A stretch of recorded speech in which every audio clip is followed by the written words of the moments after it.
Omar son of Al-Khattab, may Allah be pleased with him, said, You, I have been told that you have abandoned your wife, and you are seeking a divorce from her. But people know nothing about her except her goodness, good manners, and fear of God. Did you find her to be disobedient? Or have you seen any bad traits in her to want to divorce her? No, by Allah, I only speak the truth. She is as you have described, O Commander of the Faithful, but I do not like her. Omar son of Al-Khattab, may Allah be pleased with him, said, Are all marriages built on love? Where is the care and compassion? Did anyone force you to marry her when you married her? Oh man, you marry these women and give them a heavy bond. Then when one becomes pregnant and endures its pain, then nurses, feeds, waters, and stays up with a sick child until she loses her health and youth. Then when her youthfulness is gone, her husband turns away from her. If she turns away from her household duties and taking care of her children, and instead she takes care of herself, her adornments, and her beautification for her husband, he would say, What a bad housewife and mother. So where would she go? And where's chivalry? Fear Allah regarding your woman. Truth is truth, O Commander of the Faithful!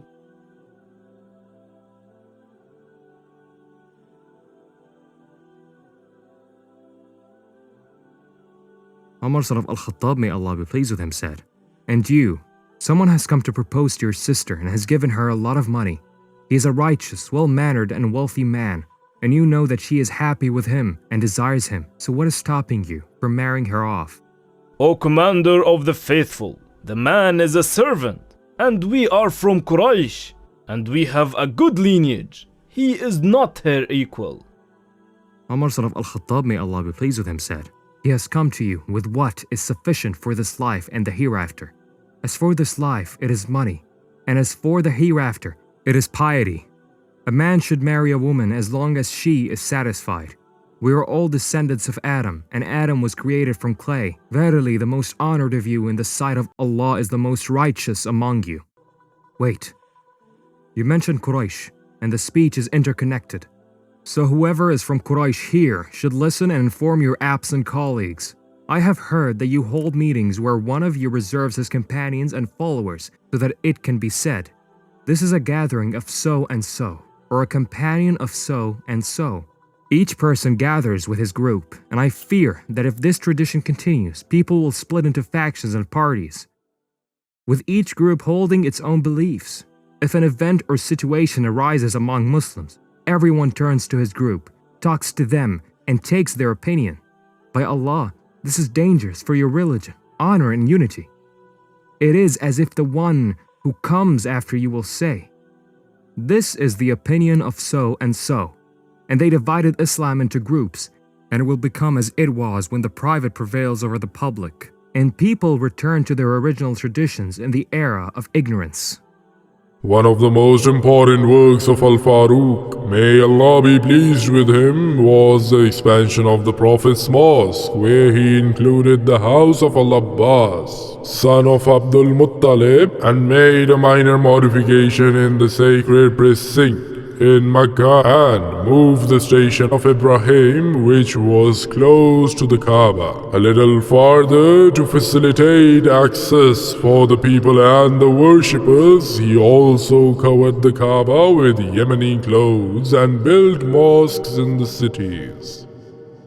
Omar son of Al-Khattab, may Allah be pleased with him, said, The population is increasing.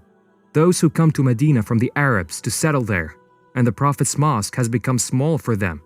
I have seen that we should expand and rebuild it to be stronger, more stable, and more resistant to rain. What do you think? Expansion is necessary, but how much should it be?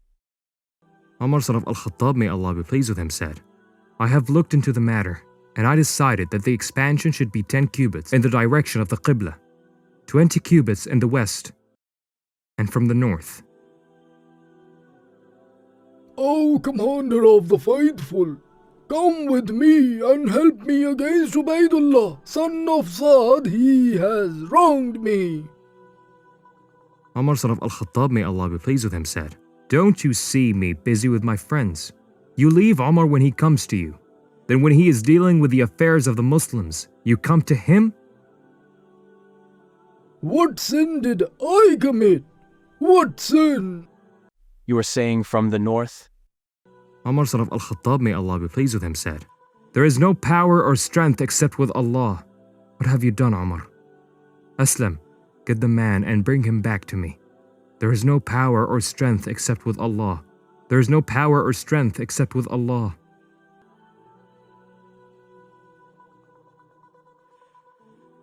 O man, come with me to the commander of the faithful.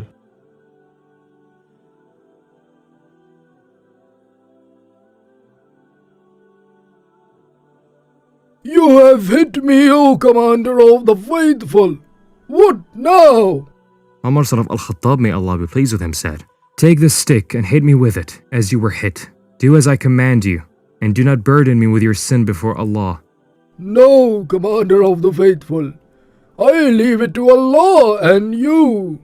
Omar son of Al-Khattab, may Allah be pleased with him, said, "No, either forgive me for the sake of Allah and His reward, or hit me back."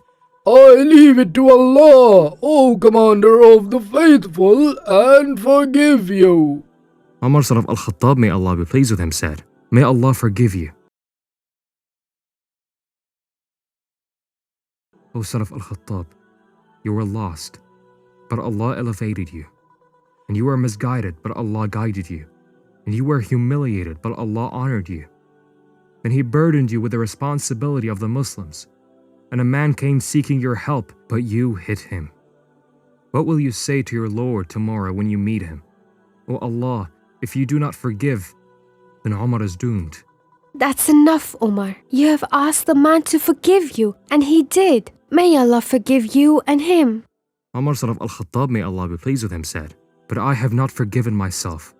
I have been harsh with people until it was said that I had no mercy. And when I softened, it was said that I was weak. What should I do? Oh. May Allah have mercy on Abu Bakr. May Allah have mercy on Abu Bakr. Why did I take the responsibility of commanding the Muslims?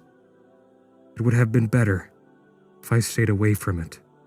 Al-Faruq, may Allah be pleased with him, was keen to seek martyrdom in the way of Allah Almighty, and he used to say, "O Allah, grant me martyrdom in your way and make my death in the city of your Prophet." On the 26th of Dhul Hijjah, in the 23rd year, he was stabbed by Abu Lu'lu'a al-Majusi while he was leading the people in the Fajr prayer, and Abdurrahman, son of Auf, led the prayer for the people. Son of Al-Khattab was carried to his house with blood flowing from his wound, and when he woke up, he knew that his killer was not an Arab.